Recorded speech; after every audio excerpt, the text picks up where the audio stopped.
Então, boa noite. A gente vai falar um pouquinho sobre a inovação de marketing. Na...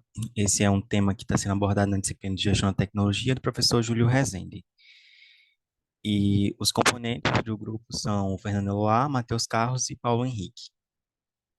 Aqui é um sumário do que a gente vai ver durante essa apresentação. Então, a gente vai primeiro conceituar o que seria marketing. Em seguida, a gente vai trazer alguns tipos de inovação que podem ocorrer dentro desse campo do marketing. Nós também traremos alguns casos que aconteceram na vida real. E, por fim, faremos as nossas considerações finais. Certo. Para começar aqui, a gente trouxe um panorama do que é o marketing, do que se tem como definição do marketing. Nós trouxemos aqui uma definição que a gente encontrou, que é marketing é o processo de entender as necessidades e desejos dos clientes e desenvolver estratégias para satisfazê-los de maneira lucrativa. E aí é uma definição que ela é bastante voltada para os gostos do cliente, sim, que a gente tem uma visão mais focada em trazer o que ele está precisando, o que ele quer, para poder entregar o melhor produto ou serviço para ele. E aí é um dos meios de fazer isso, né, desse processo ele ser efetivo, é você justamente entender o consumidor, entender o que o seu cliente, o que a pessoa está consumindo o seu produto, ela quer, ela precisa, para poder estar divulgando aquilo da melhor forma possível. E você consegue fazer isso através de observação, pesquisa de mercados e também de outros métodos. E aí, uma coisa que a gente até estuda no nosso curso são os 4 P's do marketing, que são pontos essenciais para você entender o seu serviço, o seu produto e poder divulgar ele da melhor forma possível, que é justamente o produto, o preço, a praça e a promoção. O produto seria entender o que você está oferecendo, o preço, o valor que você vai vender aquilo, a praça, a forma de distribuição e a promoção, a forma que você vai divulgar aquilo, que seria justamente o marketing em si. E aí, seria também uma etapa para você estar alcançando isso, é você estar estudando as tendências do mercado, vendo o que está em alta no momento, para poder você traçar uma definição de estratégia mais efetiva para aquele seu negócio.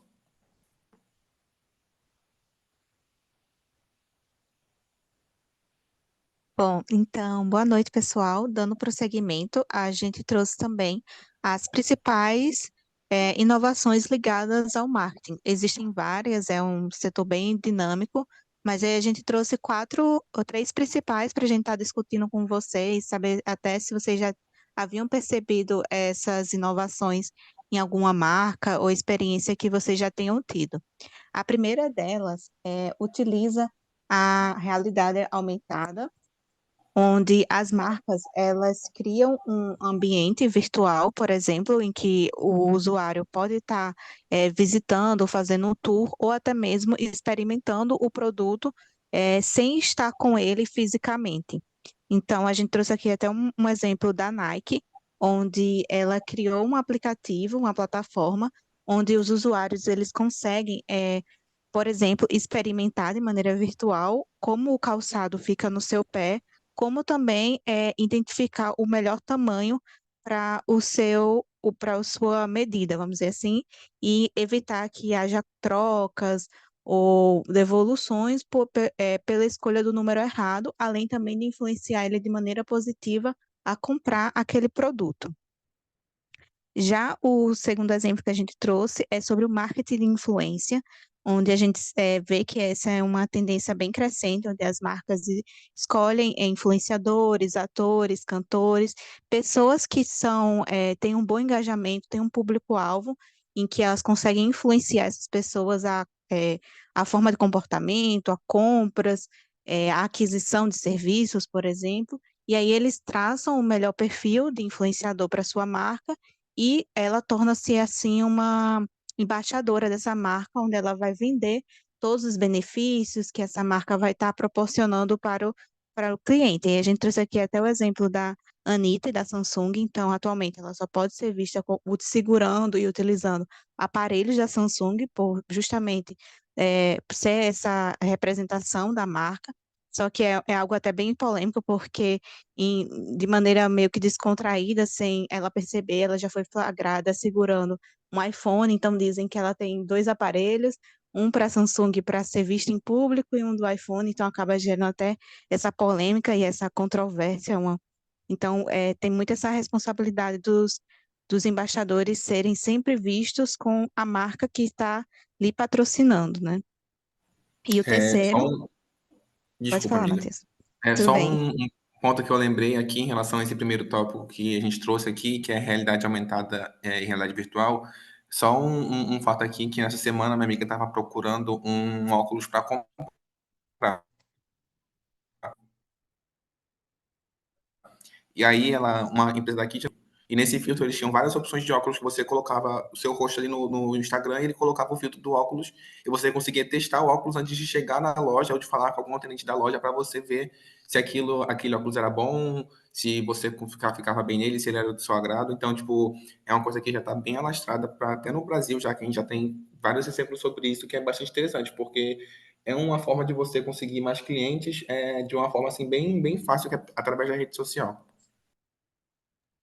Exatamente. E até proporcionar experiências. Eu e Paulo, no nosso trabalho, a gente juntos até já participou de um tour de uma instituição que a empresa que a gente trabalha criou, e aí a gente utilizou o óculos de realidade aumentada para você como se fosse andando entre as instalações da instituição, e foi bem, uma experiência bem interessante. E aí, já passando para o marketing de experiência, algumas marcas já utilizam bastante também isso, que ela cria uma atmosfera de experiências boas para o cliente, onde torna-se uma experiência marcante e que o lugar remeta a coisas boas. E aí a gente trouxe o exemplo da Lego, onde você consegue fazer vários cursos e oficinas dentro da loja da Lego, sem pagar nada, e até brincar com os próprios Legos. E aí isso traz todo um sentimento bom de você querer levar aquele objeto para casa, ou sempre querer ficar mais naquele ambiente e assim acabar tendo mais chances de fazer compras. Pode passar. É, só voltando rapidinho também nesse primeiro tópico, eu tive uma experiência, não sei se todo mundo compra na Shein, mas eu fui fazer a minha primeira compra e aí eu coloquei lá minhas medidas e tudo mais, e a partir das minhas medidas, sempre que eu olhava uma roupa, o próprio aplicativo já dizia assim, olha, eu acho que esse tamanho aqui de roupa é ideal para o seu tipo de medida.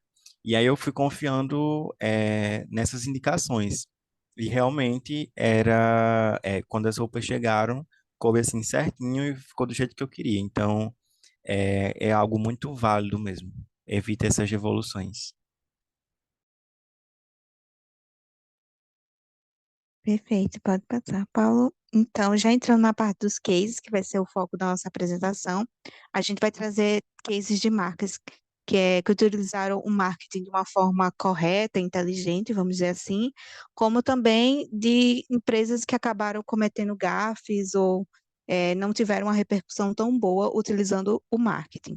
E aí, o primeiro caso foi o da Carmed Fine, onde foi um grande sucesso da marca, onde eles conseguiram vender 40 milhões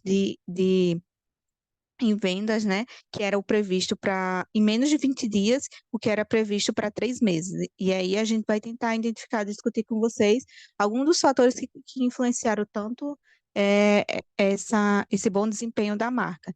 E aí o primeiro deles foi que eles conseguiram unir duas marcas muito fortes com o público jovem, que são as balas Fines, né? Que são guloseimas, e o protetor labial, que também já vem sendo bastante conhecido, e eles fizeram essa parceria e lançaram esses três produtos que estão aqui no cantinho.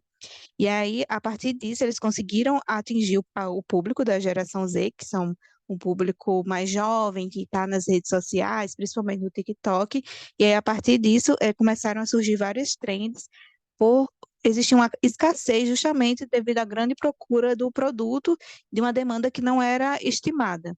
E aí começou a criar uma nova trend que era nomeada como o Caça Carmed Fine, onde as pessoas iam até as lojas, farmácias, tentar procurar esse produto, e aí ela gravava se conseguia encontrar ou não, dicas para as pessoas onde encontrar, sites, e aí o produto ele foi bastante procurado, era até vendido um valor a mais do que era cobrado pela marca, então algumas pessoas compravam e aí acabavam revendendo por um valor bem absurdo. E aí, a partir disso, foi gerado um marketing bem orgânico, onde as próprias pessoas começaram a criar essa rede, e aí a hashtag CarMedFine começou a somar mais de 200 milhões de visualizações entre o público. Pode passar. Um outro case foi o do Burger King, que foi até recente, que foi o Calvo Drive-Thru, onde eles venderam e distribuíram, na verdade, que basicamente eles pegaram um assunto que era polêmico, vamos dizer assim, uma repercussão alta no Brasil, que é a questão dos calvos, principalmente esse ano, e aí eles distribuíram mais de 500 mil hambúrgueres para pessoas que eram consideradas calvas, e em 4 dias. E aí algumas pessoas podem dizer, tá, ok, mas isso acabou não gerando prejuízo para a marca de distribuir tantos produtos assim de graça, e pelo contrário, eles identificaram um aumento de 7% das vendas totais das lojas que participaram da promoção e aumentou em 155% a circulação do público nos restaurantes. Além também de ter um aumento de 30% na compra de novos produtos, porque dificilmente uma pessoa que iria sozinha, ela sempre ia acompanhada e acabava pedindo complementos. E então isso acabou influenciando no aumento dessa venda. E aí, assim também, de maneira orgânica, surgiram várias trends nas redes sociais, onde as pessoas gravavam, vendo a reação dos atendentes e comprovando, recebendo assim o selo, vamos dizer assim, se ele era realmente calvo ou não. Então, eles falaram que foi um sucesso bem orgânico, eles basicamente não investiram em marketing, mas teve um retorno gigantesco. Pode E passar. Ah, teve pode falar. um retorno assim que eu vi até umas pessoas que estavam raspando o cabelo para tentar ir pegar o hambúrguer de graça por causa dessa promoção, né? E aí o povo gravava também, colocava nas redes sociais e isso acabava viralizando também. Exatamente. E aí, o terceiro caso, que a empresa que não foi tão feliz assim na sua escolha, foi a Adidas. Ela cometeu uma gafe. Ela era uma das principais patrocinadoras da Maratona de Boston, e um dia após a corrida, ela mandou esse seguinte e-mail, onde basicamente ela falava parabéns, você sobreviveu à Maratona de Boston. Aí vocês podem perguntar, mas o que é que esse e-mail tem de tão grave? Então, durante essa maratona, ocorreu, infelizmente, um atentado terrorista, onde 3 pessoas acabaram falecendo e 260 ficaram feridas. E aí, por justamente ela ter utilizado esse termo de sobreviver e utilizar uma tragédia para promover descontos, que no caso acompanhavam esse e-mail, acabou tendo uma repercussão bem negativa, onde várias pessoas acabaram fa- é, de- falando bem mal da marca, tirando print, falando o quanto era um absurdo, o quanto não apoia esse tipo de atitude, que não compraria mais. E aí ela precisou acabando se retratar nas redes sociais, pedindo desculpas, realmente dando uma nota pública sobre essa atitude.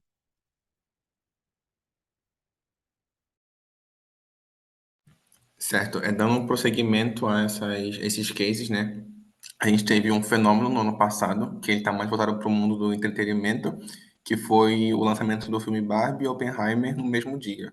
E aí gerou muita discussão, muita briga entre os fãs também, porque são filmes totalmente opostos. Barbie, que conta a história de uma boneca, e Oppenheimer, que conta a história de uma bomba nuclear.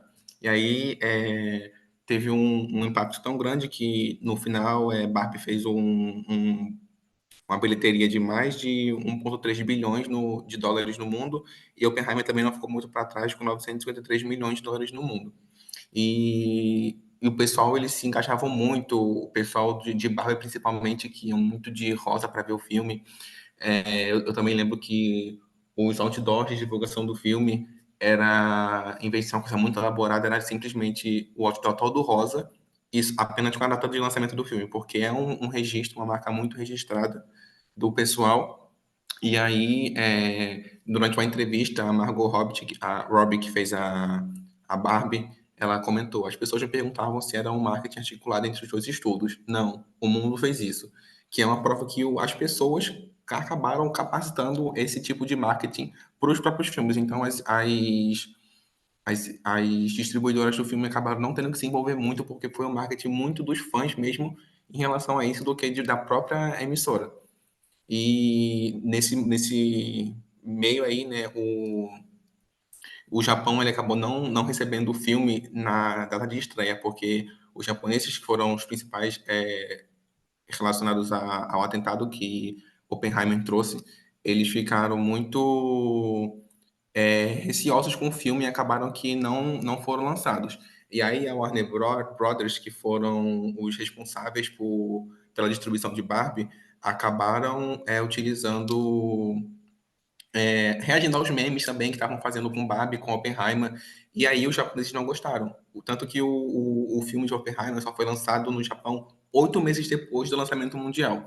E aí a Oppenheimer saiu com um pedido de desculpa e comentou: a Warner Brothers lamenta seu recente envolvimento insensível nas mídias sociais. O júri oferece um sincero pedido de desculpa. E a repercussão desse filme foi tão grande, que o filme chamado Barbenheimer irá virar uma comédia de terror e vai ser lançado ainda, se eu não me engano, no ano que vem ou nesse ano ainda, que vão tá lançando esse filme. Pode passar. E aí, como um outro caso também, voltado para o mundo do entretenimento, nós trouxemos aqui a divulgação da Billie Eilish, que é uma cantora, que ela inovou o jeito de divulgar a música. Normalmente, quando os cantores divulgam música ou vão divulgar um novo álbum, eles acabam fazendo um blackout nas redes sociais, que é apagando todas as fotos ou arquivando elas, e aí muda a foto de perfil para uma foto toda preta. Enfim, é uma coisa mais normal para o pessoal, que todos os fãs já estão acostumados, e a Billie, ela simplesmente adicionou os 100 milhões de seguidores dela na opção de melhores amigos para poder divulgar o novo álbum. E ela não divulgou o álbum assim de cara, ela colocou uma foto com uma mão embaixo d'água e deixou por aí. E aí foi uma repercussão muito grande, porque só se falava nisso na época, e o pessoal acabou seguindo lá por causa disso, para poder viver essa experiência de estar nos melhores amigos da Billie Eilish.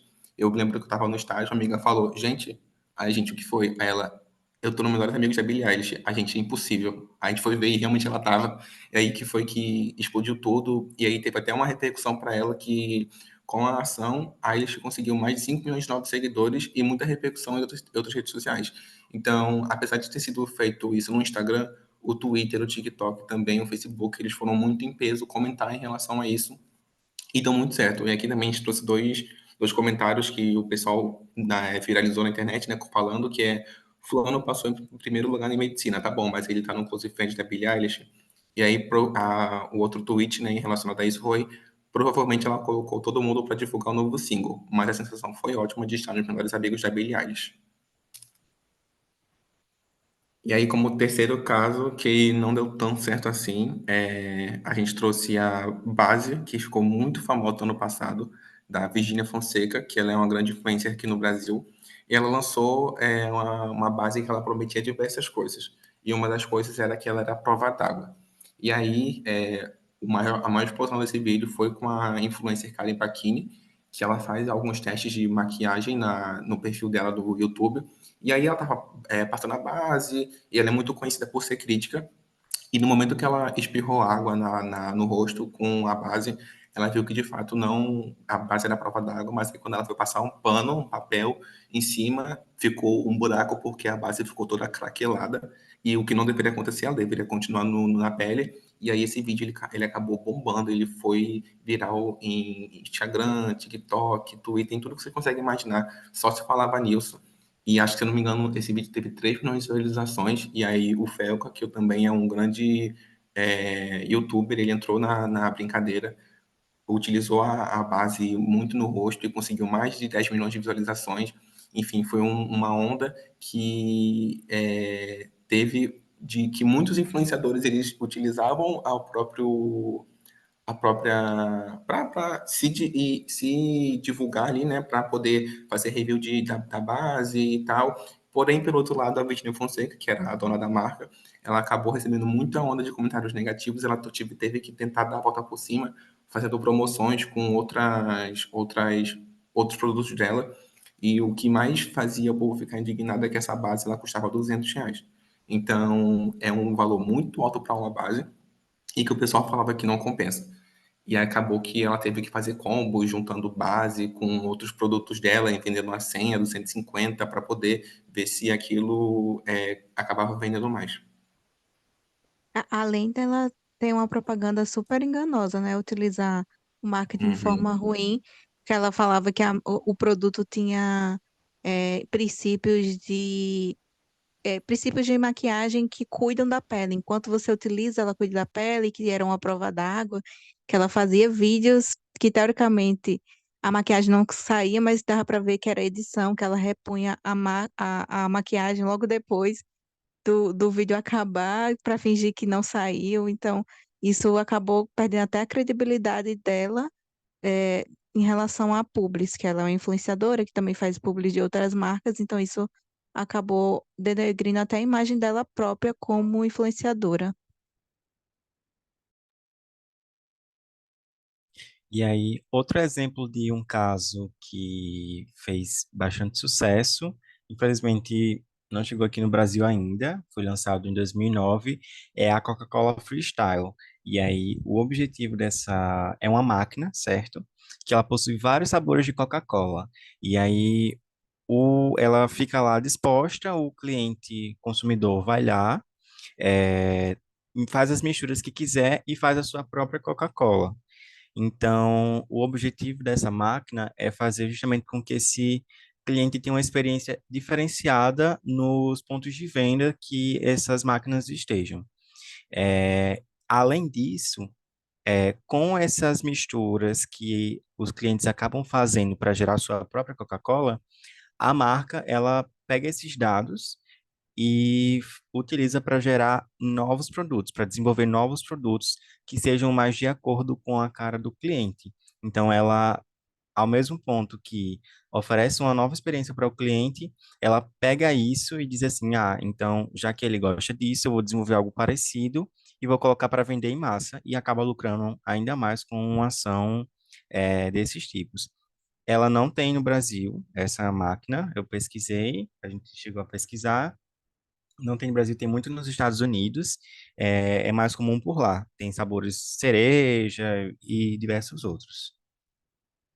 Outro exemplo foi do Red Bull, quando lançou o Red Bull Stratos.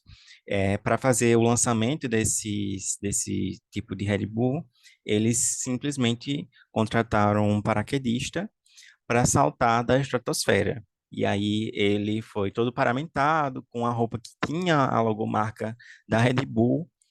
Isso aconteceu em 2012 e isso foi totalmente televisionado. Então a própria Red Bull, ela fez a divulgação desses acontecimentos via internet, ao vivo, só que era algo tão inusitado que a própria TV aberta e demais canais acabaram transmitindo também.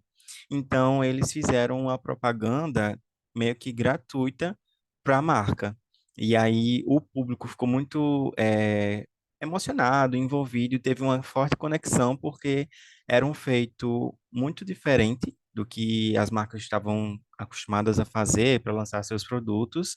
E isso acabou deixando uma ligação mais forte, fazendo com que o produto tivesse uma aceitação melhor no mercado. E é essa ligação, a escolha justamente do paraquedista para fazer esse salto, é porque a Red Bull ela tem essa pegada, digamos assim, muito de aventura, tomar coragem para fazer determinada coisa. Então, nada melhor do que um paraquedista saltando da estratosfera. Então, essa foi meio que o conceito que eles quiseram passar.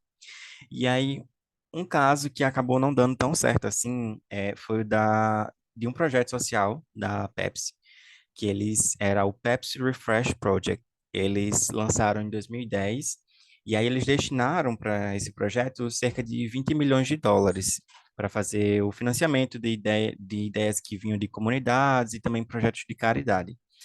Esse projeto acabou não dando tanto retorno assim.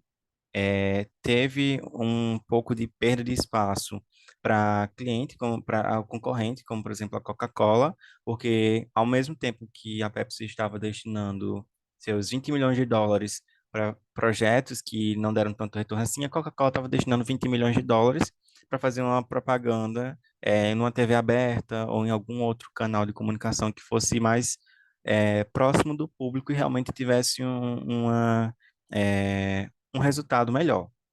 E aí, outras polêmicas acabaram se conectando nesse projeto em si, como, por exemplo, o retorno de fato desses projetos. Porque durante a premiação, alguns projetos deram um certo retorno duvidoso, digamos assim, porque não foi comprovado 100% de algumas ações que foram feitas, desenvolvidas, outros foram meio que maquiados, então foi algo que a Pepsi acabou se arrependendo em seguida, porque não teve o retorno que ela imaginaria que tivesse. Ah, estou fazendo um projeto social e isso vai atrelar minha marca a algo muito bom, então vou ter um excelente retorno de vendas. Acabou não tendo. E aí, como nossas considerações finais, a gente entendeu que é algo extremamente importante essa questão da inovação. A gente vê que ela existe em diversos âmbitos do mercado consumidor, e o nosso foco aqui foi no marketing, então a gente viu inovações mais voltadas para isso. Vimos também questões relacionadas à adaptação às mudanças, então, se existe algum obstáculo e a marca ela consegue se adaptar para essa situação, ela acaba se saindo melhor. E aí, muitas dessas inovações, elas são justamente para aperfeiçoar e melhorar a experiência do cliente, como foi algo que a gente acabou mostrando nos casos que vimos. Essas experiências, elas podem ou não fazer uso das tecnologias. Ultimamente, devido ao crescente envolvimento das pessoas com as redes sociais e também com inteligência artificial e tecnologias parecidas, a gente vê que muitas das propagandas que são lançadas ultimamente, elas têm o uso de tecnologias. E aí, para fazer um lançamento de uma melhor forma possível, a gente precisa que esse risco ele seja calculado, é fazer a gestão de riscos desses lançamentos. E a empresa ela também precisa ter uma cultura de inovação muito forte, porque se ela já tem uma bagagem, um histórico, digamos assim, de lançamentos, ela vai saber, ela vai ter um feeling ali de mais ou menos o que é que pode dar certo, onde é que ela pode testar. Não 100%, porque muitas vezes ela vai dizer, ela não vai ter um histórico daquilo e vai ter que lançar para ver qual é a reação dos seus consumidores. Mas se ela já tem uma cultura de inovação, ela vai ter um caminho meio que trilhado. E aí, um ponto bem importante para quando a gente faz essas inovações, seja em qual área for, mas aqui a gente está falando da parte do marketing, é implementar corretamente, seguindo um passo a passo, e fazer o monitoramento, porque se a gente vê que tem alguma coisa que dá para corrigir, a gente corrige. Se não, se está tudo certinho, a gente vai só acompanhando para ver de que forma isso vai se desenvolvendo. E aí, por fim, a gente entendeu que o objetivo do nosso trabalho ele foi alcançado com sucesso. A gente conseguiu passar desde a explicação do que seria reviver, né, os conceitos do que seria marketing, onde é que existem essas inovações, como também em exemplos práticos de inovações que acabaram ocorrendo no mercado consumidor. Então, foi isso. Muito obrigado e estamos disponíveis para dúvidas.